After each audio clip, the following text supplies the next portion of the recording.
Bonsoir à tous, il est 18 h, ravi de vous retrouver en ce jeudi soir. Tout de suite l'actualité de ce jeudi 14 mars.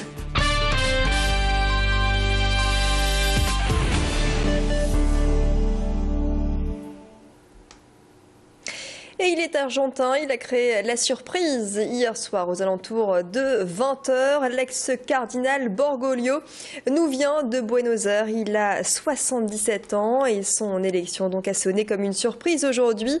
Il a célébré sa première messe en la basilique Saint-Pierre à Rome. Et au lendemain de l'élection de ce nouveau pape, à Lille, les réactions ne se sont pas faites attendre. Monseigneur Ulrich s'est exprimé ce matin. Il s'est dit dans un premier temps surpris par cette élection. L'archevêque de Lille salue l'arrivée d'un pape issu d'un autre continent. En effet, l'archevêque argentin est le premier sud-américain à devenir pape. Monseigneur Ulrich revient pour nous sur le choix de ce 266e pape et surtout le choix de son nom, François, et non François Ier, comme ça avait été annoncé dans un premier temps puis rectifié.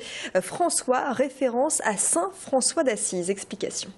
François d'Assise, c'est un témoignage à une époque de rupture historique. Cet homme-là déclare que la pauvreté donne plus de sens à la vie, la pauvreté volontaire, pour se préparer à vivre une vie fraternelle entre les hommes où personne ne domine personne.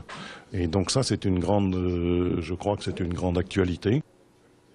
Et ce matin, la presse locale s'est fait l'écho, bien sûr, de l'arrivée de ce nouveau pape. Demain, vendredi, ce sera le cas de l'hebdo La Croix du Nord. Du côté des journalistes, la nouvelle a également été une surprise. Au sein de la rédaction du journal, personne n'avait parié sur cet archevêque argentin. Hier soir, dès l'annonce officielle, il a fallu rapidement boucler l'édition de ce vendredi. Tout à l'heure, ici même sur ce plateau, nous recevions le rédacteur en chef de la Croix du Nord, Thomas Levivier.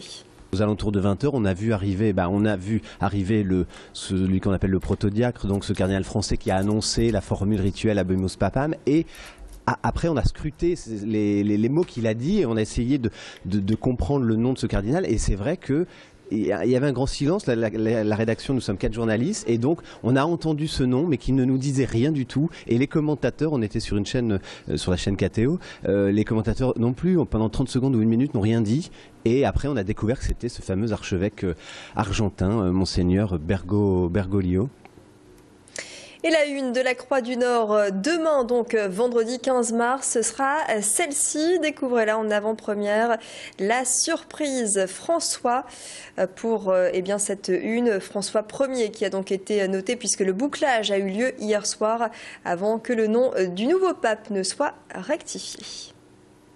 Dans le reste de l'actu, cette visite, le ministre délégué à la formation et à l'apprentissage était à Tourcoing ce matin. Une visite qui intervient dans le cadre de la semaine de l'apprentissage. Thierry Repentin a visité un centre de formation d'horticulture et de coiffure avant une rencontre avec les apprentis, les professeurs et les chefs d'établissement.